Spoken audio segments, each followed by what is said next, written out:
Hello and welcome to the Daytona 500, the race to start the 2021 season, and it's sure to be a good one. Usually wild plate races anymore, so we'll see what happens. Brad Keselowski, Kevin Harvick make up your front row. They were the fastest cars in Daytona 500 qualifying and managed to stay out of trouble in their duels. The duel winners in third and fourth, Ryan Blaney. He has a very good car. He showed it in his duel. Kyle Busch still up for debate. He was fast at the end of his duel, but did not dominate like Blaney did. So we'll see what both of them can do. But really, it might just be a matter of staying out of trouble today. That could be what wins this race.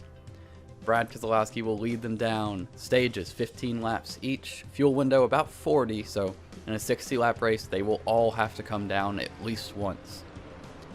Keselowski leads them to the green, and the 2021 season is underway. Kevin Harvick hanging tough on the outside, and they've already pulled a car length to the cars behind, but that is sure to change. It'll be curious to see whether we'll see aggressive racing early, or they'll settle down and wait for the end of the race to push the issue. Right away, Ryan Blaney struggling on that start, already lost 2 spots. Blaney going backwards, and looking ahead to lap 2, Brad Keselowski would begin working the top, kind of similar to what we saw in the duels.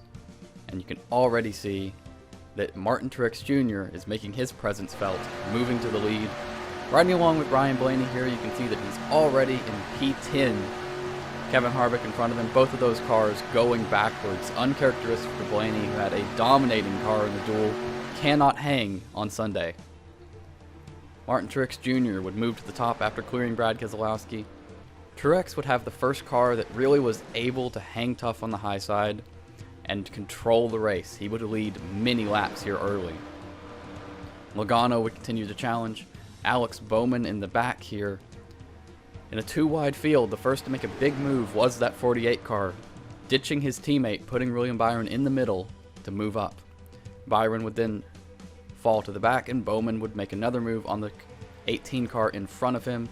Denny Hamlin eventually got by the 48, but Bowman charging to the front early. Aggressive moves being made, 3 wide and 4 wide there. Almirola tries a move on Bell. Bell does not have room and crash. Kyle Busch, Ryan Blaney, both involved. Matt Benedetto, Brad Keselowski, 3 Penske cars in it. The 1 remaining Penske car would come back to win the stage under caution. Joey Logano taking stage 1. But you can see it here. Aric Almirola makes a really aggressive move, and Bell just does not have enough room. 4 wide is really difficult here. Bell tried to give room to Aric Almirola, but could not do it, and everyone piles in. Quite a few cars involved. I think we're going to take a ride along with Ryan Blaney here. He had fallen all the way to 23rd before this wreck happened in front of him and just nowhere to go, and that more than likely will end his Daytona 500 hopes early. Kyle Busch also involved, winning his duel but struggling in the 500 after this crash. See it in slow-mo here. We'll get a look at who's involved. Bell, Busch, Byron, DiBenedetto, Stenhouse, Preece, Buescher, LaJoie, Keselowski, Blaney, and many more. A big crash early, and that sort of answers our question about whether they're going to be aggressive early. But that would bring everyone to pit road except for 4 cars. Almirola would actually inherit the lead after the wreck he caused. And Logano would win the race off pit road. But no one's coming. Take a look at the replay. You can see kind of what happened. That's the 43 car up in the air off of pit road. Looking at the replay, Bowman, everyone gets stopped on pit road because of an issue with Ryan Blaney and Tyler Reddick, and Bowman drives through the 43. I guess you could make the excuse he was looking at his tack or something, but the 48 is destroyed, as is the 43 and the 1. Bad news for those guys. Bowman had just shown that he had a really good car before that happened. Jones was running decent as well. Aric Almirola will lead us back to green to start stage 2. Kevin Harvick right behind him, Bubba Wallace there. That 78, a lapped car, he will sort himself out. The field's going to go around him. He's heavily damaged. Harvick wastes no time saying that he wants the lead from Aric Almirola and ditches his teammate. Bubba Wallace will follow the 4 car. And be interesting to see if the field spreads out here from this single file restart. So far it looks like they have mostly single file, occasional 2-wide battles. But Bubba Wallace in that new 23XI entry is leading the Daytona 500. Probably not going to last long. Joey Logano sure to be very aggressive with the 23 car. They have a little bit of history, but I doubt that will play out.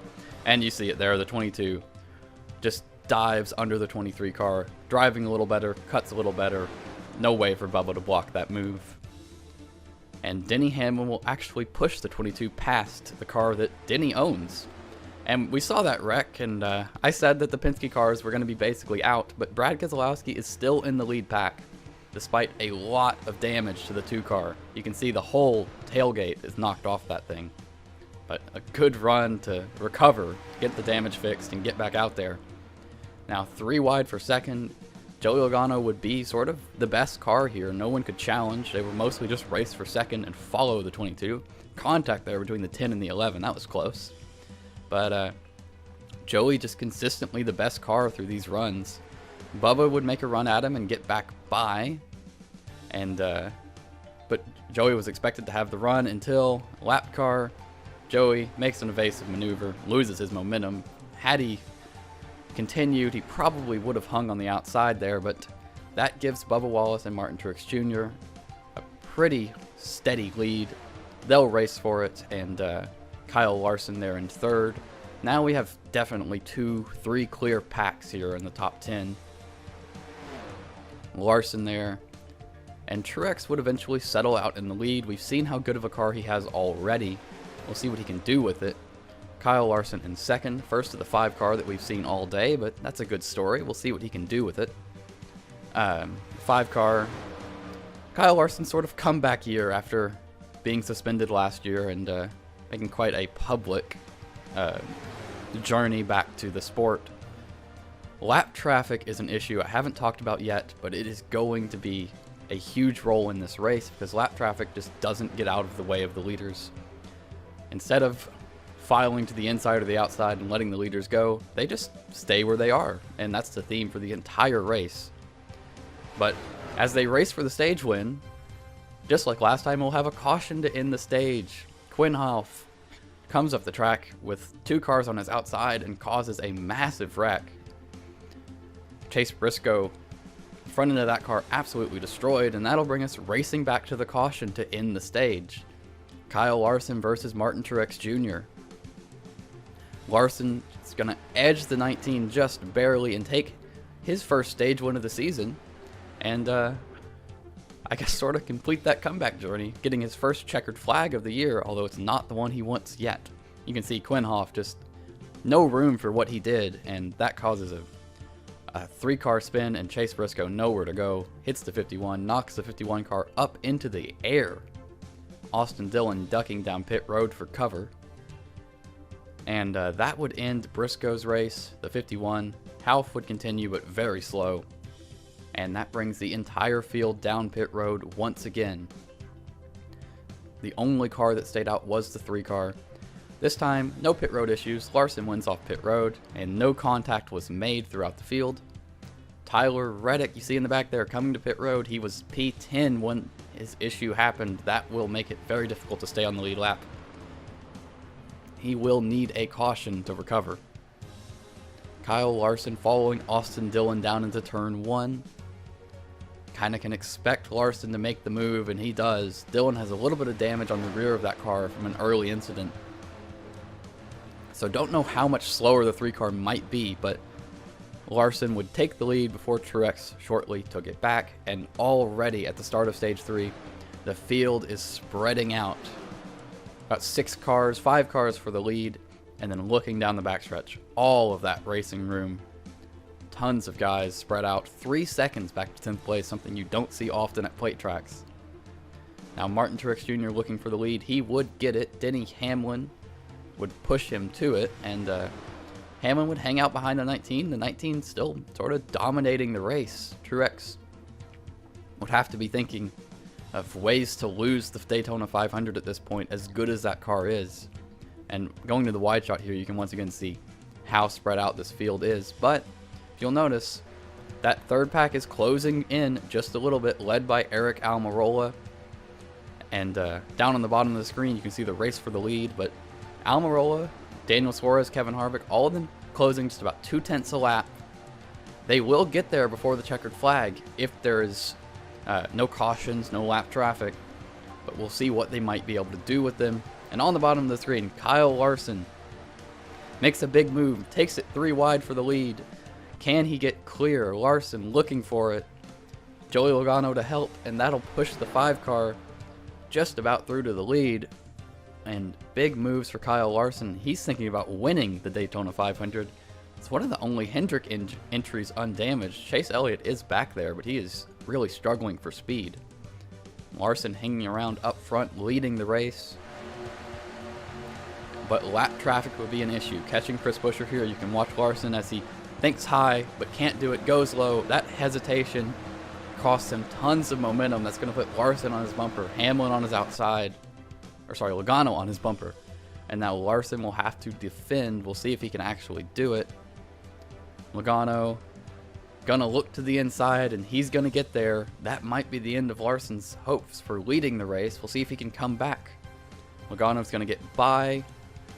Cole Custer pushing him, but then Larson would eventually work his way back past the 22 car.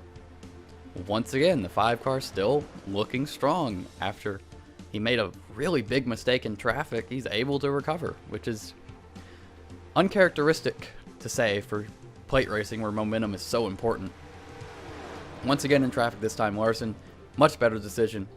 He knows the 8's going to leave the bottom open, and he takes the bottom, does not hesitate, and he does not lose any momentum. But still, the 10 car might have a run here regardless. And you look at what the effect is on the 22. That 8 car, he was third at the start of the lap. He's fallen outside of the top 5. Up front, Almirola, Harvick pushed past Larson, but back into traffic again. Now they're 3 wide. The leaders are approaching traffic. Bubba Wallace on the bottom looking for the lead, but does it matter? You're stuck in all of this traffic. Can you go anywhere? And this pack back here, shout out to Garrett Smithley, by the way. He went to a backup engine in his Duel and running very well. But that pack catching the leaders in a hurry as they're stuck in traffic. Bubba Wallace finally clears. And right now, the front of the field is led by Bubba Wallace and Daniel Suarez, both of those new teams up front early or late in the Daytona 500. That's quite a big deal for both of those teams. But Hamlin would get past the 99 of Daniel Suarez, and now he would be pushing the car he owns. You have to think about what runs through his mind. Will he try and win the race or push his team to a Daytona 500 victory? Hamlin knows what he wants to do. He makes the pass. He's going to try and win the Daytona 500. It would be his 3rd in a row, and he's always up in the show late in the going. And Hamlin continues to do just that every year, it seems like. Help from Martin Truex Jr. as he goes by Bubba Wallace, sorry. Martin Truex Jr. will now look to pass Denny Hamlin with help from Almirola. Hamlin not able to hold off his teammate. Really, Martin does have the better car right now. And Martin would take that line on the top where he can sort of hold the 10 down on the straightaways and get that big run. And Eric Almirola would not be able to ever clear Martin Truex, but he would lead a few of these laps here. Truex just sort of setting himself up for the run to the flag, but lap traffic will play a part in this race, more than likely. You can sort of see them out in the distance there, just a tail of them in the frame, and the first one they would catch would be Kyle Busch. You would think he would help his Joe Gibbs teammate, but Busch does nothing of the like. Tries to block both lanes, it seems like, but eventually the Stewart-Haas cars get by on the bottom. That would be Kevin Harvick, Eric Almirola, and Michael McDowell, Joey Logano. All 4 Fords would be able to sort themselves out on the bottom, and that would end Truex and Hamlin's chances at the Daytona 500 unless something big can happen for them. Now, Kevin Harvick, Eric Almirola. Eric Almirola would be a huge story to win this 500, and he's leading late. He's been in this position before, but not been able to execute. Can he make something happen to win this race, or will his teammate just push him? I highly doubt Harvick's going to do that, but who knows? Maybe the 4 car will just push the 10 car to the victory and guarantee a 1-2 finish. But if he challenges And there it is. Eric Almirola looks high on the lap cars. Kevin Harvick's going to try and look on the bottom. Neither one of them is able to get through. Lap cars refusing to get out of the way.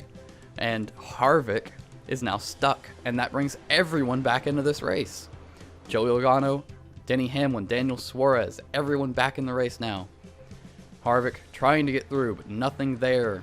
Now he's got Joey Logano on his bumper. Harvick will lead them to the white flag here, just by a nose. And Harvick's going to be finally able to get through, but he's got pressure. Joey Logano right on his bumper. So is Denny Hamlin. It'll be these three cars to decide the Daytona 500. Joey Logano looking for his second, as is Harvick. Hamlin looking for his third straight. Hamlin makes the move down the backstretch. That'll probably stall out the 22. The 11 does not have help. And Kevin Harvick is going to be able to pull a car length in turn 3. The closer doing his thing. He's had a good car, good speed.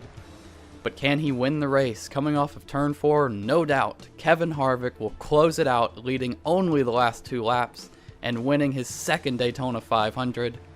Kevin Harvick comes across the line. Denny Hamlin will finish third, coming up short of his third straight. And what redemption for the guy who lost a championship late last year after a dominating season, finishing 5th in points due to the playoff system. Kevin Harvick shows he belongs and punches his ticket to the playoffs right away. We'll take a look at the finishing order here. After Kevin Harvick's victory there, Joey Logano would come home second, Denny Hamlin close behind in third, and then you can see how the packs were separated looking down. But disappointment for Kyle Larson leading a lot of laps, and definitely Martin Truex Jr. not even able to finish in the top 10 after leading the most laps in the race. Scored a lot of points though, made good of those stage racing points. Looking further down, you can start to see some of the more disappointing entries. Ryan Blaney finishing a lap down, only scoring 14 points, no laps led after a dominating duel. Chase Briscoe in his debut 500 retiring after crash damage. And Alex Bowman, Matt DiBenedetto, Kurt Busch, guys you expect to run well here, all retired due to crash damage. That will set them up for put them behind at the start of the season, which is never good, but they'll have to make do and try and recover. Kevin Harvick will get the victory as we start off the 2021 season. And that will be it. If you enjoyed, leave a like, comment, subscribe, and I'll see you all next Monday, right back again here at Daytona on the road course.